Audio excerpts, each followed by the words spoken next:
আমার আল্লাহ বলেন জগতের বান্দারা শুনে নাও, তোমরা যারা দুনিয়ার জমিনে আমার বন্ধুর উপর দুরূদ পড়বা বেশি করে, তোরা যারা দুনিয়ার জমিনে আমার বন্ধুর উপর দুরূদ পড়বা, কাল ময়দানে হাসরের দিন যখন তোরা ছায়া ছায়া বলে চিৎকার করবি রে, আমি আল্লাহ তোদের আমার আরশে আজিমের ছায়ার নিচে জায়গা দিব। আমার আল্লাহ রব্বুল আলামিন বলেন, জগতের বান্দারা তোমরা যখন আমার বন্ধুর উপর দুরূদ পড়বা শুধুমাত্র একবার, এই একবার দুরূদ পড়ার কারণে আমি আল্লাহ রব্বুল আলামিন তোদের নামায়ে আমলের খাতা হইতে 10টা গুনাহ মাফ করায়া দেই। বলি সুবহানাল্লাহ। এবার বলতে হবে দুরূদ পড়লে লাভ না লস? আরো জোরে ইমানি আওয়াজ দিয়া। আমার ভাইরা, ও কালাইন এলাকার বাবাজিরা, বন্ধুরা রে, আমার আল্লাহ ডাক দিয়া বলে, জগতের বান্দারা তোমরা যখন আমার বন্ধুর উপর দুরূদ পড়ো, আমার বন্ধুর উপর দুরূদ পড়ো, ওই দুরূদ পড়ার কারণে আমি আল্লাহ তোদের উপর খুশি হইয়া যাই। মহান আল্লাহ রব্বুল আলামিন বলেন, বান্দারা রে, ও জগতের বান্দারা, তোমরা যখন আমার বন্ধুর উপর দুরূদ পড়ো শুধুমাত্র একবার, অনলি ওয়ান টাইম, এই একবার দুরূদ পড়ার কারণে আমি আল্লাহ তোদের নামায়ে আমলের খাতা হইতে 10টা গুনাহ মাফ করায়া দেই। আমি আল্লাহ রব্বুল আলামিন ওই খাতার মধ্যে 10টা নেকি লিখায়া দেই। আবার আল্লাহ বলেন, জগতের বান্দারা, ও জগতের বান্দারাও, তোমরা যখন আমার বন্ধুর উপর দুরূদ পড়বা শুধুমাত্র একবার, এই একবার দুরূদ পড়ার কারণে প্রথমত আমি আল্লাহ তোদের নামায়ে আমলের খাতা হইতে 10টা গুনাহ মাফ করায়া দেই, ওই খাতার মধ্যে 10টা নেকি লিখায়া দেই।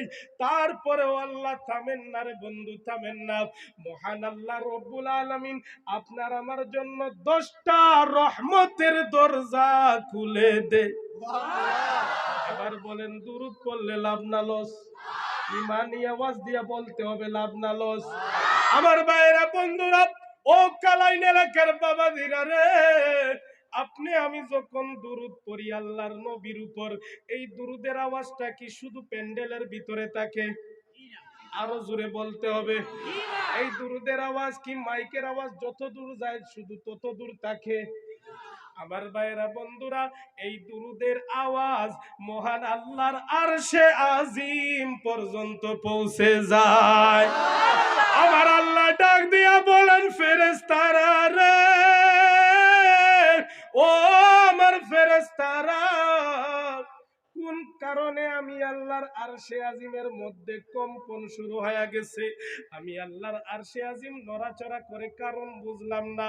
ও বন্ধুরে, আপনি আমি যখন জমিনের মধ্যে নবীর উপর দুরূদ পড়ি, এই দুরূদের আওয়াজ আল্লাহর আরশে আজিম পর্যন্ত পৌঁছায়, আল্লাহর আরশে আজিম নড়াচড়া করতে শুরু করে দেয়, আল্লাহর আরশে আজিমের মধ্যে কম্পন শুরু হয়ে যায়। আমার আল্লাহ ফেরেশতাদের উদ্দেশ্য করে বলেন, ফেরেশতারা শুনে নাও, কোন কারণে আমার আরশে আজিমের মধ্যে কম্পন শুরু হয়ে গেল? ফেরেশতারা বলে, আল্লাহ গো, ও দয়াল আল্লাহ, মালিক আল্লাহ, তাকায় দেখো কালাইন ভৈরবপুর 4 নং জামে মসজিদ এলাকার লোকেরা একটা দিনই মাহফিলের আয়োজন করেছে। ওই মাহফিলের ভিতর হইতে আপনার প্যারা বান্দারা, আপনি আল্লাহকে আল্লাহ বলে ডাক দে, আপনার বন্ধুর উপর দুরূদ পড়ে গো, এই দুরূদের আওয়াজ আপনি আল্লাহর আরশে আজিম পর্যন্ত পৌঁছে গেছে। আমার আল্লাহ বলেন, ও ফেরেশতা, তোরা এভিডেন্স হয়ে যা, তোরা সাক্ষী হয়ে যা। ময়দানে হাসরের দিন কঠিন সংকটের সময়, কঠিন সংকটের সময়, যেই দিন নাকি ভাই ভাইকে চিনবে না, বাবা সন্তানকে চিনবে না, সন্তান বাবাকে চিনতে অস্বীকার করে দিবে, বড় ভাই ছোট ভাইকে চিনবে না রে, ছোট ভাই বড় ভাইকে চিনবে না, আরে বোন ভাইকে চিনবে না, আরে ভাই বোনকে চিনতে অস্বীকার করে দিবে। যে বড় ভাই বাবা মারা যাওয়ার পর সংসারের হালটা ধরলো রে, ওই বড় ভাই পর্যন্ত ময়দানে হাসরের দিন বলবে দুনিয়ার জমিনে আমার কোনো ভাই ছিল না, দুনিয়ার জমিনে আমার কোনো বোন ছিল না, মা ছিল না, আমার দুনিয়ার জমিনে কেউ ছিল না। ওই বড় ভাই পর্যন্ত চিনতে অস্বীকার করে দিবে রে যুবক। আমার ভাইয়েরা, বন্ধুরা, যে বন্ধুর জন্য তুমি মারামারি করতেও রাজি হয়ে যাও, তোমার বন্ধু ময়দানে হাসরের দিন সাক্ষী দিবে দুনিয়ায় আমার কোনো বন্ধু ছিল না। আরে ওই দিনের নাম হইল হাসরের দিন। ওই হাসরের দিন আল্লাহ রাব্বুল আলামিন বলেন, ও ফেরেশতারা, তোরা এভিডেন্স হয়ে যা, তোরা সাক্ষী হয়ে যা রে। ওই ময়দানে হাসরের দিন কঠিন সংকটের সময় আমি আল্লাহ যদি এই কালাইন ভৈরবপুর 4 নং জামে মসজিদের মাহফিলটা কবুল করে নেই, এই মাহফিলের ভিতরে আমার যত পেয়ারা বান্দারা আমি আল্লাহকে আল্লাহ বলে ডাক দিল, আমার বন্ধুর উপর দুরূদ পড়লো রে, তাদের জিন্দেগির গুনাহ আমি আল্লাহ মাফ আর সাফ করে দিব। এবার বল তাকবীর, আল্লাহু আকবার, নারে তাকবীর, আল্লাহু আকবার, নারে রিসালাত, ইয়া রাসূলুল্লাহ, নারে রিসালাত, ইয়া রাসূলুল্লাহ, হযরত মাওলানা বিলাল আহমদ বিলালী সাহেব। আমার ভাইরা, তাই বলতে চাই, আপনাদের কাছ থেকে জানতে চাই, দুরূদ পড়লে লাভ না লস? আরো জোরে বলতে হবে, লাভ না লস? আমার ভাইরা, বন্ধুরা, দুরূদ পড়লে কত লাভ শুনেন। ময়দানে হাসরের দিন কঠিন সংকটের সময় বলতেছিলাম, আপনার বড় ভাই ছোট ভাইকে চিনবে না, মা সন্তানকে চিনবে না। যে মা দুনিয়ার জমিনে তুমি সন্তানের জন্য খানা না খায়া ঘরের মধ্যে খানা রাইখা দে, ওই মায়ের ময়দানে হাসরের দিন তুমি সন্তানকে চিনবে না। ওই মায়ের সু বলবে, ইয়া নাফসি ইয়া নাফসি।